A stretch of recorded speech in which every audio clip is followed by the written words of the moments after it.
बिस्मिल्लाहिर्रहमानिर्रहीम। जिंदगी की किताब के सब औराक तुम्हारे मुताबिक नहीं होते। अगर कोई ऐसा वर्क सामने आ जाए जिसमें राहतें न हों तो सब्र कर लेना चाहिए।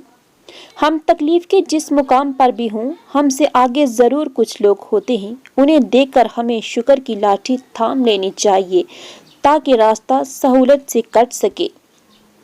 जहां अपनों के लहजों की अपनायत दम तोड़ जाए तो परेशान और रोने की बजाय फातिहा पढ़कर बख्शिश की दुआ कर दिया करें। बेशक अल्लाह सुब्हानहू तआला सब्र करने वालों के साथ है।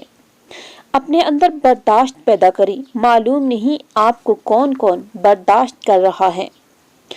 हमेशा जिंदगी इस तरह बसर करो कि देखने वाले तुम्हारे दर्द पर अफसोस की बजाय तुम्हारे सब्र पर रश्क करें। सब्र तो आखिर करना ही पड़ता है, मगर आगाज में कर लेने से अंजाम शानदार हो जाता है। जिस मुकाम पर आकर आपकी बर्दाश्त खत्म हो जाती है, उसी मुकाम से सब्र शुरू होता है।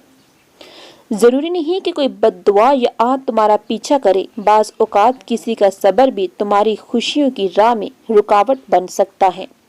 सब्र करो, हर चीज आसान होने से पहले मुश्किल होती है। जब एक सब्र कर रहा हो तो दूसरा मकाफात अमल के लिए तैयार किया जा रहा होता है। किसी का दिल ना दुखाओ, उसने सब्र करके अल्लाह पर छोड़ दिया तो तुम्हारे लिए मसला बन जाएगा। सब्र रखो, खुशियां नहीं ठहरी हैं तो गम की क्या औकात है। पूछा गया सब्र जमील क्या होता है, कहा जब तुम आजमाए जा रहे हो और दिल तुम्हारा कह रहा हो अल्हम्दुलिल्लाह।